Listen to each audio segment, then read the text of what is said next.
Hello, Gates Nation. It's Marianne here, and we've got a Gates Nation extra. You're only going to see it here. As I'm sure you will all remember, Josh and company did a fantastic episode out at Alcatraz Island, and they talked about the inescapable prison and talked about the possibility that it's not as inescapable as maybe they thought. And got into some of the history of Alcatraz and what transpired there. And for those of you that might not have a huge background, or shame on you, haven't caught the episode yet, Alcatraz was, well, let's call it an island of horrible fame. It was a place that no man wanted to go to, and it was a place, a prison where they thought no man could escape from. Turns out that might not have been completely accurate. Dostoevsky once said that the best way to keep prisoners from escaping is to make them forget, or never let them know that they're actually in prison. Well, the guests at Alcatraz definitely knew they were in prison. It was no place they wanted to go. And back in June of 1962, Clarence and John Anglin and Frank Morris decided that, hey, prison is just not working out for me, and undertook an ingenious, terrifying escape attempt.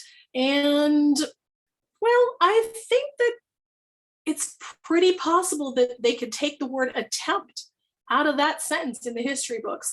Now, I have someone really awesome here that I know you're going to love everything he has to say. This is Ken, as you will recall from the episode, Ken Widner, and he is in fact a relative of the Anglin brothers. Ken, they were your uncles, isn't that correct? That is correct. Oh, amazing. Fantastic. Thank you for being here with us, Ken. It was such an amazing episode. And man, kudos to all of you guys for the whole raft thing. That was terrifying. And I just can't even with that. I can't even. But tell us how it was to not just to get to do the episode and, you know, have a great experience there, but what was it like for you to really delve into a history changing event that, you know, your own flesh and blood perpetrated? Oh my gosh, you know, I could probably sit here and talk for hours about the story. My life actually wound up beginning, believe it or not, when I was a year and a half old. My mom had told me the story many, many times, how that she was ironing clothes, trying to make extra money for the family at the time. We were very poor. I was a year and a half old, sitting on the floor playing with whatever toys I had at the time. She didn't own we didn't own a television at that time. We owned a radio, and she tells me how that she was ironing clothes, and all of a sudden, or you know, a little after lunch, a news break comes on the radio, and there has been a prison break from Alcatraz. She says, I knew right then who it was.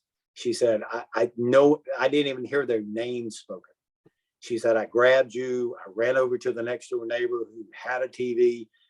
And she said, I sat there and held you in my arms as my two brothers' photographs are flashed upon the TV set.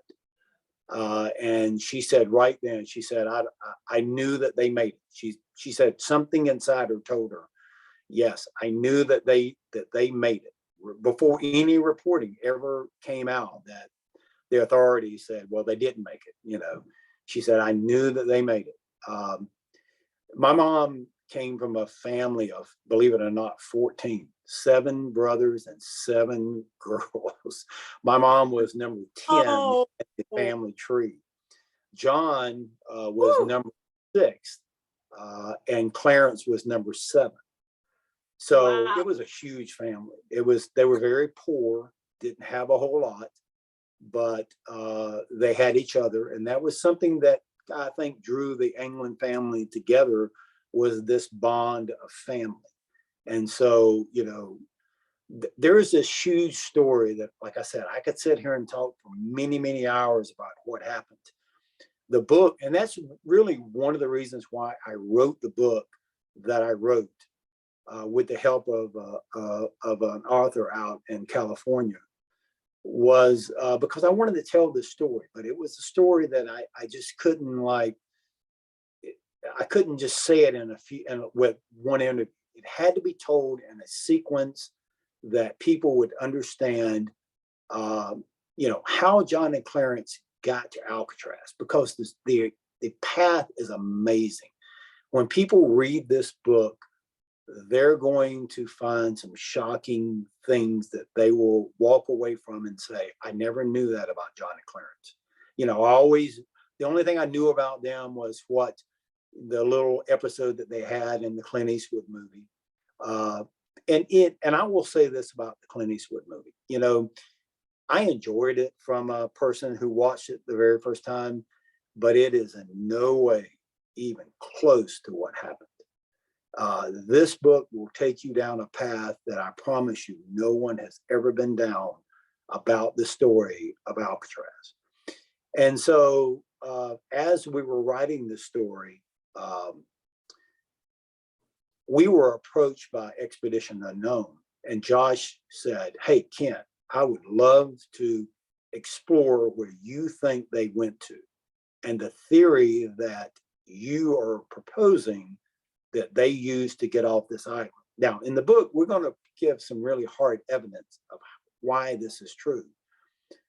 But, the very first time I met Josh in San Francisco when we were shooting this, I was so impressed with Josh. Josh is a very personable, very approachable person. I can't say enough about how much I enjoyed working with him. And, he was very methodical about, let's tell the story in a way that people can understand it. And when we got to the scene of the crossing Alcatraz in the boat, that particular day, oh my gosh, when we went down to the harbor, getting ready, and we were talking about how we were going to do the scene, and we had the raft, the waves were, I had never seen the bay that rough in my entire life. 8-foot seas easily. We saw one of the boats that were carrying tourists out to the island completely come out of the water. And I was like, okay, there's no way they're going to allow us to do this. There's just no way. But Josh, being the adventure person that he is, he was like, oh yes, we're going to do this. And I was totally like, Josh, if you're going to do this, I'm doing this. He's probably, oh, this is just like Tuesday. This is not a big, no problem. Yes. We got this. We're going to go have margaritas after, but we totally got, I could totally I totally agree with that on Josh. So, we took the 2 boats across the bay over into right in front of the island so we could set the scene up with the boat. And I really thought we were going to drown. I mean, when we got into the boat and they started pulling us, I kept telling Josh. And actually I don't know how many people picked this up in the show, but I told him when we got in the boat, I said, you're going to be Clarence and I'm going to be John. And Stewart, who is the former FBI, was actually in the back playing Frank Morris. And as we were going across the bay, I didn't call him Josh. I kept saying, Clarence. And the waves, oh my gosh, almost, in fact, did throw Josh completely out of the boat one time. And I had to grab him and pull him back into the boat. I was like, I don't want the star of the show to die. Right, you're like shooting the scene. Back like a sport tuna. Oh my gosh, the boat that was pulling us would come completely out of the water. And when we finally made it across, I told Josh, I said, just think about John and Clarence and Frank Morris doing this at night on a very still, calm night. It was foggy a little bit. But if we were able to make it in what we did, I have no doubt that John and Clarence did exactly what we said that they did. Yeah. And so, that to me just kind of proved the theory that we had been told of exactly how it happened. And believe it or not, it actually came out of the mouth of John Anglin that that's how they did it. In the book, you will find out that the person that shared this story, John Anglin, is the actual one who told the story that this is how they got off of the island. And so, Josh wanted to prove, hey, could this be done? Could this not be done? And we proved that it was done. And then the trip down to Brazil, because we had learned through this friend, which people will discover in the book, that this is the location that they went to. And so when we got down with Josh, and I didn't even know this, I don't think anyone knew this. We had a local person that was in their late 60s, early 70s, remembered 3 Americans when he was just 10 years old that were reported at this particular hiding or this mountain that was very rural. And you got to think, this is in 1970. This was in a town when we went there in 2022, only had one red light. Okay, you can imagine what it was like 60 years ago. Oh, And yeah. so, there was absolutely nothing there. And we go up onto this mountain and we start scoping out this place where they supposedly had been. And we found, like I said, we found a lighter. We found a 1958 US penny. And we were like going, what is a US penny doing here Perfect. on top of this mountain? Buried several inches into the ground, clearly had been there for quite a while. Clearly Americans had been there. And so this just pretty much kind of proved what we were saying, is that this story that we're telling is true. In so much. Yeah. And go ahead. No, in so much that we're now exploring other ways of discovering their children and their grandchildren. And when we make this contact, this is when I, like I said, I'm going to invite Josh, since he was with us from the very beginning. And of all the people throughout all these years of my trying to tell the story, Josh is the only one who really gave me the belief and said, hey, I believe what you're saying, and went with me down there. And so to me, I think I owe Josh something. And so when we do discover their graves, which they are dead by now, they're not alive. But when we discover their graves and other pieces of evidence, I will bring Josh down and we will close this case once and for all. That's going to be one heck of a family reunion. Oh, yes, it will. Yeah. And that was one of the things that kind of struck me with the episode, when you were saying about, this 10-year-old is remembering this. But then I'm thinking, oh my gosh, could he really remember it from all that time? And then I thought about it for longer than 2 seconds. And at that point in time, in that rural of an area, in that part of the world, right, I bet a couple of light-skinned people that were there just all of a sudden, I bet they stood out like a sore thumb. That's probably why he remembers seeing them. And then it suddenly made perfect sense. Oh yeah, he remember that because it was probably the first person like that he'd ever seen in that rural of an area. So it did make perfect sense. You're exactly right. I mean, to have to remember 3 Americans, he probably had never seen an American at that point in time. Very few Americans traveled down to Brazil at that time. But for him to remember that, and he even tells how the whole town at that time knew about these three men that were hiding out or at this campsite, that even the sheriff, the local sheriff, which at that time they didn't really have sheriffs. It was more of a, like, someone who said, hey, I think I'll be the sheriff and I'll kind of try to enforce some rules. But he was the one who was supplying them information or supplies. Now, they actually had a lot of money. In the book, you're going to find out who aided them in getting out of Alcatraz. And they actually wound up with, almost $25,000 a piece. And in 1970, that was a lot of money. And so they had money to pay off the sheriff who brought them supplies.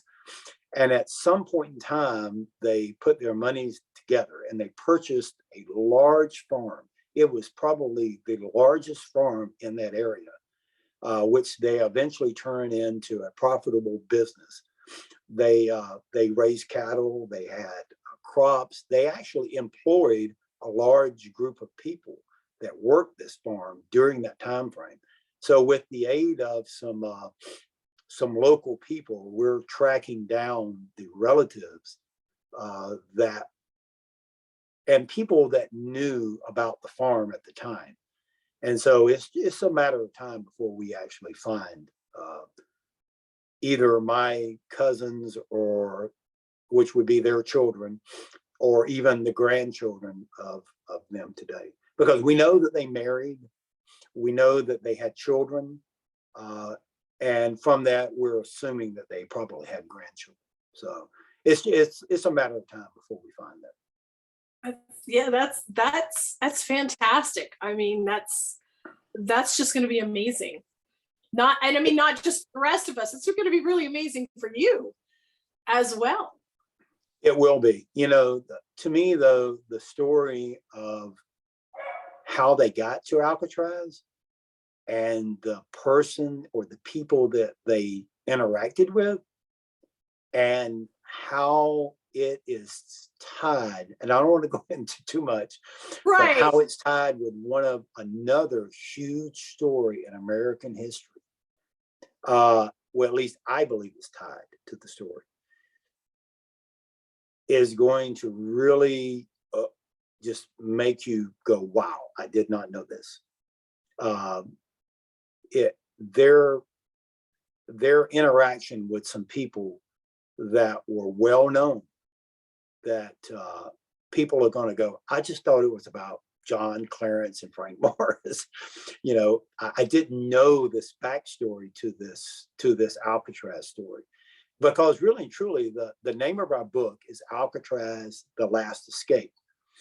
And a lot of people will think, well, The Last Escape, we're talking about Alcatraz, but I'm not talking about Alcatraz. That was not their last escape. It was their last escape from a federal penitentiary, but it wasn't their last escape. And by any means was it their first escape. So as you read this story, I really hope that people get, and it has always been my heart and intention, that people realize that these were two individuals. They were not just two men on a poster that you see, flashed in a post office or on an FBI screen. These were actually two individuals that had families that loved them, that had girlfriends that cared about them, that risked everything to get away from a system that, when you read this book, you're going to find out double-crossed them. And I'll leave it at that, because when you read the book, you'll understand what I'm trying to say. The justice system really treated them bad. And I think they were willing to pay the price for what they had done. But then when they got double-crossed, they really decided, it was either going to be them or their life, because if they ever made it back to Alabama, they would never have left alive. And their third brother, who was involved in this bank robbery that they did, was a clear example of what happened when he went back to Alabama to serve his state prison. He never left alive. And they knew that this was going to happen to them if they ever went back to Alabama. And it's very true about Frank Morris. Frank Morris knew that if he ever went back to the state prison in Louisiana, he would never leave alive. This was told to me by a dear friend of theirs who actually served time in Alcatraz with them. When I say his name, you're probably going to know who I'm talking about. I was good friends with him for many years, but his name was, and I'll call him Jim because he told me to quit calling him James. He said, my friends call me Jim, but it was Jim Whitey Bulger, who was very, very good. Wow. And he told me what happened to them. I know. And he is very instrumental in this book. He told me things about the escape that I promise you no one else knows. And we share in this book. He told me in one of his letters, he said, John and Clarence did not escape Alcatraz. Frank Morris did not escape Alcatraz. Frank Morris escaped out Angola prison. That's the reason why he left Alcatraz. John and Clarence didn't escape Alcatraz. They escaped going back to Alabama prison. That's the reason why they left, because they knew what was going to happen to them when they got back. And their brother, Alfred, is an example. He was in Atlanta Federal Penitentiary serving his time. There is a story behind this too. That's the reason why we devoted a whole chapter to it. But when he got back to Kilby Prison in Alabama, he was only there for a few months before he died in prison, for his knowledge of where those brothers went. He knew where they went. And he even, I'll leave it at that. I'll let everyone read the story, because I could go on and people will go, oh my gosh, I don't understand what you're saying. But this book takes it in a chronological sequence of events that you can understand why things happened the way that they did. And it will make sense as you read it. Well, and I think, until I talked to you, a little earlier, I didn't really know a lot of details, and I think a lot of people are not even going to realize that there was another brother. They're not even going to be familiar with Alfred, with his existence at all, much less that he plays such an important role in the story. Yes. I think that, a lot of the things we talked about, a lot of people are going to go, whoa, wait, what? Exactly. Is that?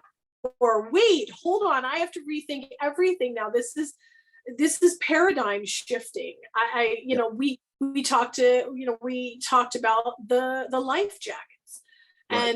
And for me, that was really the moment when it gelled that this is not speculation. These guys made it. They got to land. They made it across that horrible stretch of water because, you don't find a life jacket tied up and not find the body that died in it. Right. It's just not the thing. And you said that one of the life jackets had a hole in it. And there was a process there that they tested that? Yeah. So in the, and I have a personal copy of the 17 volumes of the FBI files that was given to me by a former FBI individual and a U.S. Marshal who was currently working the case. in exchange for some information that they wanted me to give, which I didn't give. They were trying to entice me into divulging stuff, but they gave me a copy. But as I read through them, what caught my eye was when they found the life jacket that they assumed was Frank Morris.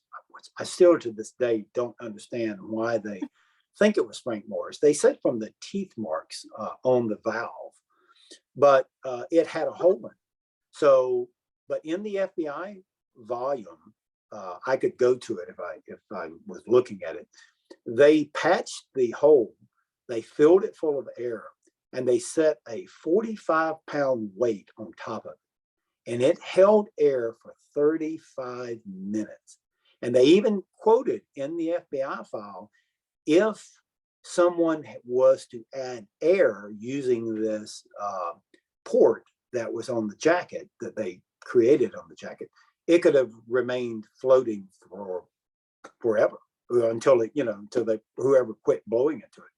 So then right after that, they talk about that the second raft that was left behind, because there was actually two rafts. A smaller raft was created, and then they took a larger raft with them. But they took that raft that was left behind, they inflated it also, put the same amount of weights on it, and it held air for an hour and a half. So it's just, as you read these accounts, you go, okay, well, if they some of the theories is, oh, they got out in this boat that they constructed, this raft, and it had a malfunction and it went down, and that's why they drowned. But I'm like going, wait a minute, why would you take the inferior raft with you if you had a better raft? Why would you leave the better raft and take the inferior raft with you? I mean, like, come on. Yeah, I'm not, I won't say I'm the most intelligent person out there, but I'm not stupid either, and neither were they. And so, there's so many elements to this story. It's like I said in a podcast that I recently did, it's kind of like putting together a puzzle. And in this book, I'm going to tell you a piece of evidence that was given to me in 2016 that was the biggest game changer that I had ever had in my life. There were a lot of things in my early life that really kind of thought, okay, I don't think they made it. I was a doubter. I didn't think that there was enough evidence to prove that they did survive, until we got a hold of some certain items. And we knew that there was a family member who, and I always thought, if there was one person in the family who knew that they made it, this person knew it. And in this book, I'm going to reveal who that is and how we uncovered it. But this piece of evidence that came to me in 2016, and I can't reveal who gave it to me because I don't want to get them in trouble. Spoilers. But when I got this piece of evidence, I was like, how does this person play into this story? And as I dug into it more and more, and as me and Mike Lynch, who is the guy who helped me write the book, we dug into it together. We uncovered some amazing facts that I will say this today. There is no way in hell that I was able to uncover this, that the authorities did not know this already. And I can say this like I told Josh, and it never aired, they'd never included this. But there is no way that the FBI did not know where they went, how they got there, and where they are today. It is a convenience for them not to expose the truth. There is a deeper story that people are not aware of what happened. And the FBI and the Marshal Service has always known where they were at. It was a convenient to leave them where they were at because they did not want people to hopefully find out how this is related to something else. That's all I'll say about it right this minute. Well, But as that's I talked great. to Josh about this, Josh was kind of like me at the very beginning. He didn't believe that they could have made it. But I asked Josh at the last episode that we did in Brazil, as we're setting up this bar, and he told me, he said, Ken, I totally believe that they made it. He said, I was a doubter. I didn't think that they made it. I am 100% convinced. You proved to me that they made it. So all I can say is, you know, when this book comes out, it should be out around the spring of 2024. And I even told the person that I did the podcast with, and I'll give it to you also, I will personally send you a book. I want you to read it. And then let's get together again. And I'll let you ask any question you want to ask. And I will answer it 100%. Super anxious for that. I am super anxious for it. And first of all, please tell them again the full title. So anybody watching, jot it down, because you are going to want this book. You are. I can tell. I want the book. Yes, it's called Alcatraz, The Last Escape. Okay, Alcatraz, The Last Escape. I'm guessing it's going to be available the usual places, Amazon. It will be. We have a company that is producing it today. We have an editor that is working on it. Of course, they do their final cuts onto it, which hopefully they don't take out anything. We did wind up having to cut it back. When I first started writing this with Mike, I told him, I said, I can talk for hours and hours. I have all this information. And after 500 pages, he said, Ken, we cannot put out a 500-page book. He said, no one's going to read it. And so we wound up cutting it back even more. And, I hopefully the editor won't take out even more. But I would love to sit down with someone that has the time. And, maybe we can do it in multiple parts, even after the book comes out. And I will give you stories that did not make it into the book that will even totally surprise people. So it's, what, Ken? It's a date. It's a date. Yes. I love a deep dive on this, because this is just an amazing story. It really is. Every layer you pull back, there's another layer that is even more amazing than the one you just got done with. And it just seems to me that we're just going to keep peeling and keep peeling and keep peeling. But yeah, that sounds absolutely fantastic. And thank you so much for taking your time today. This was amazing to finally get to kind of see you in person. And I learned even more. I learned even more today. So, like I said, thank you again. And anything else that you want to put out there to the Gates Nation community? I will share some photographs very soon on the site. Some of the photographs that we used in the book as we get closer. But I would like to definitely express my thanks to Expedition Unknown and to Josh Gates for all the help that they gave us in exploring Brazil. It's the first time I'd ever been there. And he just really does not know how much he helped us in this episode. I do keep in touch with him occasionally, but like I said, when we go to close this last chapter, Josh will be with us when we do it. That will be fantastic. It's gonna be amazing. It's gonna be amazing for history. Thank you so much for having me.